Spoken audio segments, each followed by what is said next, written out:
The grand palace of the Orinth Dominion sat beneath the shimmering rings of its homeworld, a fortress of crystal towers and radiant bridges that stretched like frozen rivers across the sky. Within those halls ruled Queen Lyria, a figure known across the stars for her pride, her power, and her relentless strength. She had been raised from childhood to command fleets, judge disputes, and lead her people as the most feared voice in the sector. Even so, her own council whispered that her pride could outshine the suns themselves. She believed no one beneath her rank deserved more than a passing glance. She believed no outsider could ever be worth her time. And above all, she believed that humans, newcomers to the galactic stage, were unremarkable and soft. She believed this firmly until the day the human guard named Aaron stepped into her life.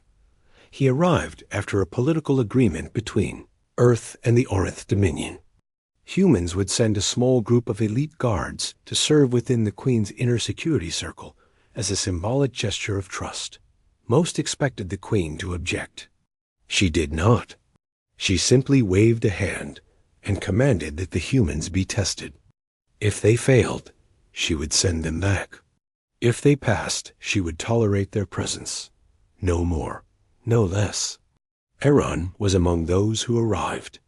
Unlike the other guards who walked with confident strides, he moved with quiet determination, offering respectful bows and listening more than speaking.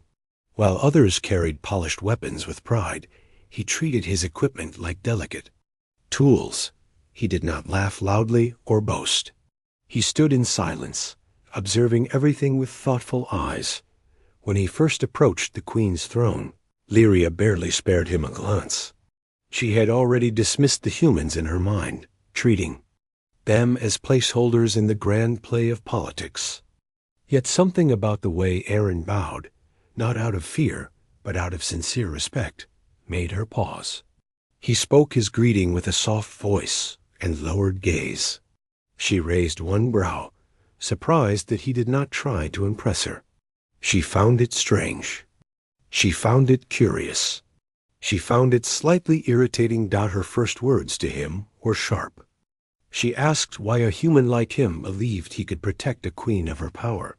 Aaron did not answer with arrogance or fear. Instead, he simply said he would do what he had trained his whole life to do, serve with loyalty and protect with honor. Lyria expected empty praise or exaggerated promises. Instead, she received calm sincerity. It unsettled her in an unexpected way. Days passed. Aaron took his place among her palace guards. The Orinth warriors towered over him, armored and bold. They spoke loudly and walked with pride, while Aaron remained quiet and unobtrusive. Yet despite his humble presence, he was always alert. He noticed details others overlooked. He reacted to threats with swift precision.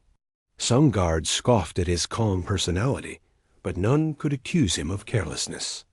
Even Lyria, who rarely complimented anyone, found herself observing the human with growing interest. One morning, during a formal inspection, Lyria walked the palace grounds with her council. She noticed a faint instability in one of the hovering bridges. Before she could react, Aaron stepped forward, moved her aside with surprising speed, and guided her towards solid ground, just as the bridge flickered with dangerous energy. The Queen froze, her eyes widening. Not many dared to touch her, and even fewer would risk their lives for her without hesitation. Aaron stepped back in an instant and apologized for the contact, but Lyria did not scold him. She surprised her entire council by thanking him, though her pride made the words come out too stiff. After that day, she found herself stealing glances at him during ceremonies, wondering why he stood so still and quiet when others tried to impress her. She noticed that he spent his free time polishing his gear, reading human history, or simply observing the alien gardens in quiet reflection. She tried to understand why such a simple human made her feel something she had never experienced. She confronted her chief advisor, demanding an explanation as if the advisor could read her heart better than she could. The advisor only replied that the queen was not drawn to displays of pride, but to sincerity. And this realization irritated her further. The palace staff saw changes in their queen as the days continued. She asked questions about human customs. She requested a full report on the human guard's background, not for strategic reasons, but for personal curiosity. She began adjusting her route through the palace to pass near Aaron's assigned patrols. Every time she chastised herself for doing so. When Aaron noticed her unexpected presence, he bowed politely. She claimed she was merely inspecting that area. No one believed her, least of all herself. One late evening, when most of the palace lights dimmed, Lyria walked the silent halls to clear her mind. She encountered Aaron sitting alone on a balcony, overlooking the glowing forests below. He immediately stood when he saw her, ready to leave, but she raised a hand telling him to stay. For the first time, they spoke as two individuals instead of queen and guard. Aaron talked about Earth's oceans, about the soft glow of sunsets he missed, and about the way humans found calm in small things. Lyria listened, captivated by the simplicity and sincerity woven into his words. She found herself asking questions, and then asking more questions, surprised by her own eagerness. From that night forward, something shifted. She began seeking his company under the excuse of learning about humans. He answered her questions with honesty and never attempted flattery. She found this refreshing. The palace guards noticed the change first. They whispered at their queen. The proud ruler of the Orinth looked at the human differently. They whispered, but dared not speak loudly. The council noticed as well. They saw that her tone softened when Aaron was present, though she tried to hide it. The queen, however, still refused to admit anything to herself. Trouble came in the form of a political uprising. A faction that despised alliances with humans plotted to undermine the queen's rule. They triggered an explosion during a diplomatic event. Chaos erupted. While guards scrambled, Aaron rushed toward the queen. A collapsing pillar nearly struck her, but he pushed her out of harm's way and shielded her with his own body. The blast scorched his armor and threw them both to the ground. Lyria felt a shock of fear, unlike anything she had known. When she saw him injured, panic rose in her chest in a way she struggled to control. She ordered medics to treat him with the highest priority. When he insisted he was fine, she silenced him with a rare tone of emotional concern. After the attack, she visited him while he recovered. It was the first time she had entered a guard's medical room. Everyone stared, unsure of how to react. She sat beside him and spoke softly, something she never did for anyone. She admitted that she valued him far more than she had realized. Aaron, shy and overwhelmed, struggled to respond.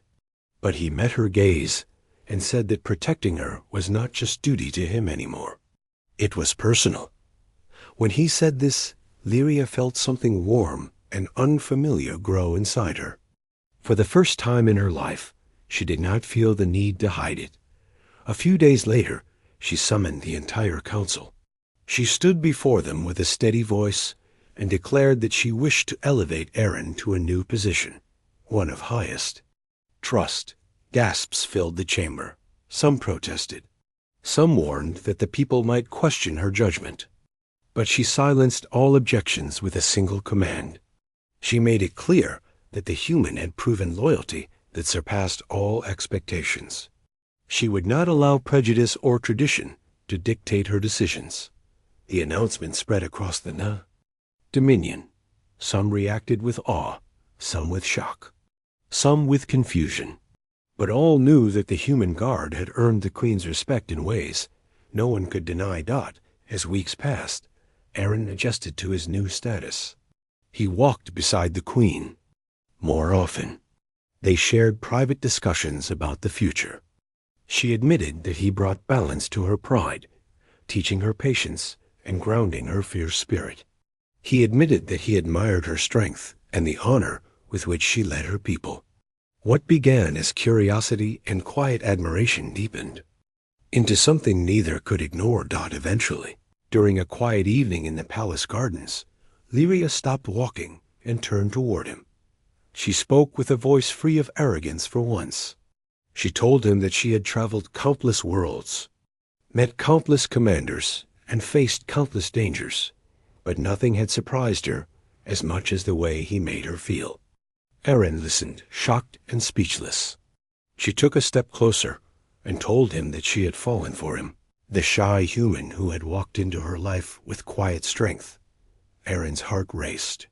He confessed that he had admired her from the start, but never believed he could stand at her side as more than a guard. She smiled gently, something so rare that even the stars above seemed to pause. She told him he had already proven himself capable of standing beside her not as a subordinate, but as an equal in loyalty and courage. When their relationship became public, many across the galaxy reacted with astonishment. Some admired the unity it represented. Some feared the shift in power dynamics. Yet none could deny that something extraordinary had unfolded between them.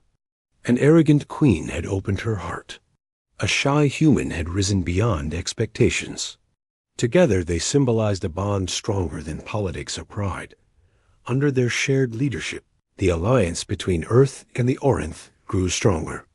Peace treaties were strengthened. Trade flourished. Joint defense programs formed. Other S